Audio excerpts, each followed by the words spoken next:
آج ہم آپ کو پاکستان کے صوبہ سندھ میں لے کے چلتے ہیں اور یہاں پہ درگاہ بی بی ماہم ہے جو کہ حیدرآباد جیسے مشہور شہر سے تقریباً 45 کلومیٹر دور کی مسافت پہ ہے۔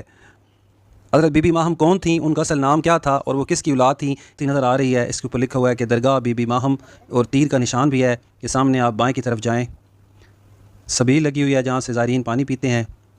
انہی پرانے مزاروں کے ساتھ ہی بائیں طرف یہ راستہ جا رہا ہے۔ آئیے اسی راستے پر ہم آگے کی طرف چلتے ہیں۔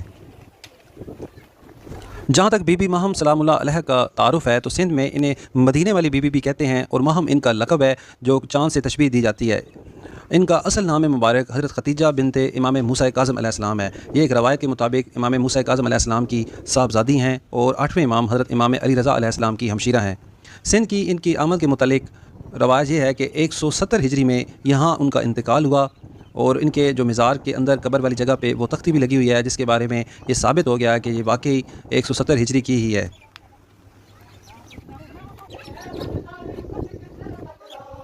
آئیے ہم آپ کو مزار کی اندر والی سائٹ کی طرف لے کے چلتے ہیں۔ آپ کے سامنے حضرت بی بی ماہم سلام اللہ علیہ کا روضہ ہے۔ یہ حال ہی میں اس کی تعمیر کرائی گئی ہے، کچھ ہی سال گزرے ہیں۔ اس سے پہلے یہاں پہ صرف ایک قبر۔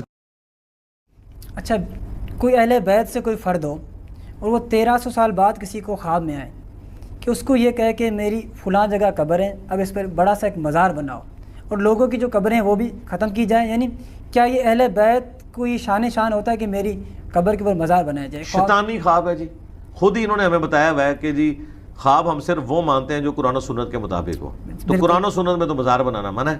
اچھا ہاں بالکل صحیح، مسلم حدیث ہے، میں تمہیں منع کرتا ہوں قبروں کو پکا کرنے سے، قبروں پہ عمارت بنانے سے، 2245 نمبر حدیث ہے، اور اس پہ مجاور بن کے یا ڈائریکٹ بیٹھنے سے۔ نبی الاسلام جو فرما گئے وہ تو حق ہے، صحیح مسلم کے اندر موجود ہے۔ اب نبی الاسلام کے آل البیت میں سے کسی نے آگے اپنا مزار نہیں بنوانا۔ اگر بنوانا ہے تو یہ بتائیں کہ مولا علی خلیفہ راشد تھے نا، بقیہ غرقد قبرستان میں کیا مولا علی نے قبہ بنوایا حضرت سیدہ فاطمہ کا؟ نہیں۔ ہاں تو بس اس کے بعد حسن ابن علی 6 مہینے تک خلیفہ رہے ہیں، کیا انہوں نے قبہ بنوایا مولا علی کا؟ ہاں بتائیں، مولا علی کا جنازہ کس نے پڑھایا ہے؟ امام حسن نے نا، المستدل الحاکم میں آتا ہے۔ اس کے بعد کوئی قبہ بنوایا تھا؟ سب فراڈ چل رہا ہے جی۔ تو جو کام آل البیت نے نہیں کیے ہوئے، خواب میں آ کے انہوں نے وہ کام کروانے ہیں، یہ سارے شیطانی خواب ہیں۔ خواب آتے ہیں، میں خوابوں سے انکاری نہیں ہوں، بالکل شیطانی خواب ہیں، آتے ہیں۔ وہ 3 قسمیں ہیں، بخاری مسلم میں، اللہ کی طرف سے، شیطان کی طرف سے اور نفس کی طرف سے۔ یا ان کے نفسانی خواب ہوتے ہیں جو یہ سوچتے رہتے ہیں، یا شیطانی ہوتے ہیں کیونکہ وہاں سے انہوں نے دھندا بھی چلانا ہوتا ہے۔ شریعت کا اس معاملے سے کوئی لینا دینا نہیں، اور میرا خیال ہے ویسے ان کو عقیدتاً ہی ڈوب مرنا چاہیے۔ دوسری طرف ان کی عقیدت یہ ہے کہ یہ محرم میں ننگے پاؤں پھرتے ہیں، کوئلوں کے اوپر چلتے ہیں کہ جی ریگستان پہ ننگے پاؤں اہل البیت چلے تھے، بالکل ٹھیک ہے، ان کی لاشوں کی بے حرمتی ہوئی تھی، تو اہل البیت کے ساتھ جو کچھ ہوا تھا یہ اپنے اوپر طاری کرتے ہیں۔ تو بے شرمو بقیہ غرقد قبرستان میں اہل البیت کے مزار سارے سعودی حکومت نے گرا دیے ہیں، ٹھیک ہے۔ اب تمہیں بھی اس کی پیروی کرتے ہوئے ادھر کسی بابے کا مزار نہیں باقی رکھنا چاہیے، احتجاجاً گرا دینے چاہیے ساروں کے۔ ظاہر ہے یہ خود کہتے ہیں نا کہ جب اہل البیت ریگستان میں ننگے پاؤں تھے ہم کیوں جوتیاں پہنے، کہتے ہیں نا ہم تو کوئلوں پہ چلیں گے کہ اہل البیت کو جوتیاں نصیب نہیں تھی، ہم کیوں جوتیاں پہنے، ہم ننگے پاؤں پھریں گے، کیونکہ ہماری محبت کا تقاضا ہے کہ جب انہیں نہیں ملی تو ہمیں کیوں ملے۔ تو اب محبت کا تقاضا ہے کہ جب ان کے مزار ختم ہو گئے ہیں تم بھی یہاں والے گرا دو، آپ کہ جب تک سیدہ فاطمہ کا قبہ نہیں بنتا اس وقت تک یہاں کسی بابے کا قبہ نہیں ہم بننے دیں گے۔ یہ میں ان کو ان کی پکی دے رہا ہوں، میرے نزدیک تو جو گرائے وہ غلط ہے، وہ شہید نہیں ہوئے۔ کہتے ہیں جی وہ مزارات شہید، مزارات کہاں سے شہید ہوئے؟ مزار جو حضور کی وفات کے 650 سال بعد بنائے جا رہے ہیں ان کو کوئی گراتا ہے تو وہ شہید نہیں ہوئے۔ بیسیکلی تو بدعت ان کی ہے جنہوں نے یہ مزار جاری کیے ہیں، گرانے والے تو سنت کو اسٹیبلش کر رہے تھے۔ کل کو یہ فقہ حنفی والے کہیں گے کہ ہمارا مسلح شہید ہو گیا ہے، 4 مسلح تھے نا، اس پہ تو یہ بڑے شیعہ خوش ہیں کہ 4 مسلح اٹھوائے سعودی حکومت نے، کیونکہ ان کا مسلح کوئی نہیں تھا نا شیعہ کا، وہ چاروں سنیوں کے مسلح تھے۔ اس کو تو نہیں کہتے 4 مسلح شہید ہو گئے، کہتے ہیں بالکل ٹھیک کیتا ہے جی، ایک امام ہونا چاہیے۔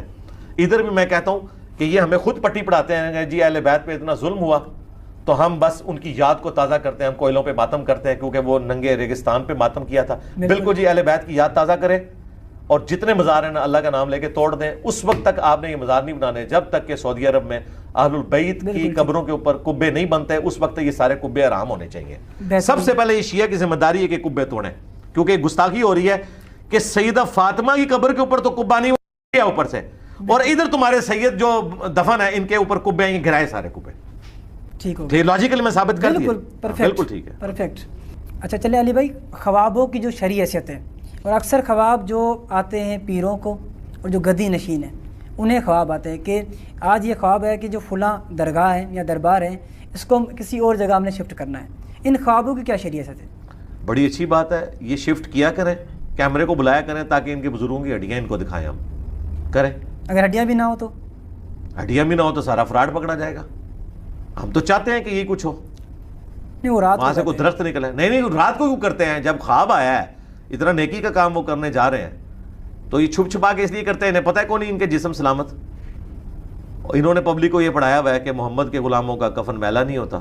یہ صرف نبیوں کا پروٹوکول ہے، یا اس کے بعد اللہ تعالیٰ صحابہ یا اہل بیت کو دے. ادروائز یہ کوئی پروٹوکول نہیں ہے کہ کوئی نیک آدمی ہے تو اس کا جسم سلامت ہی ہوگا. لیکن چونکہ انہوں نے پٹی پڑھائی ہوئی ہے اس لیے ڈرتے ہیں کہ یہ لوگوں کے سامنے ان لاشوں کو نہیں نکالتے. میں تو کہتا ہوں چھوڑ دیں قبر کے اندر. یہ جس کو یہ کہتے ہیں نا یہ محمد کا غلام ہے، جون جولائی کی گرمی میں صرف ایک ہفتے کے لیے نا اس کا جنازہ لیٹ کرتے ہیں اور اسے چوک میں رکھتے ہیں کہ جس نے زیارت کرنی ہے نا غلام محمد کی کر لے. دوسرے دن وہاں کوئی بندہ کھڑا بھی ہو جائے، اتنی انسان کی بو ہوتی ہے کہ کھڑا بھی نہیں ہو سکتا. بالکل. ٹھیک ہے نا. پھر یہ عیدی والوں کے پاس پیروں کی لاشیں انہوں نے کیوں رکھوائی ہوئی ہوتی ہیں فریزر خانوں کے اندر؟ بھئی محمد کے غلاموں کا کفن اندر جا کے میلا نہیں ہونا، باہر ان میں کیوں بو پڑی ہوئی ہے؟ وہ نیچرل پروسیس ہے. ہمارا کہیں دعویٰ نہیں ہے کہ کوئی نیک آدمی ہے تو اسے بو نہیں پڑے گی. یہ نیچرل پروسیس ہے. مرنے کے بعد اس جسم کا آخرت کے جسم کے ساتھ کوئی لینا دینا نہیں. یہ جسم اس دنیا کے حد تک تھا، اب انسان آخرت کے موڈ میں جا چکا ہے، اس کی اپنی ڈائنامکس ہے. یہاں پہ اگر کسی کے ساتھ ایسا مسئلہ ہوتا ہے مرنے کے بعد اس کے جسم سے بدبو آتی ہے تو یہ نیچرل پروسیس ہے. بالکل یہ ہوگا. کسی کو اگر اللہ نے پروٹوکول دے دیا تو دے دیا، ادروائز یہ کوئی ضروری نہیں.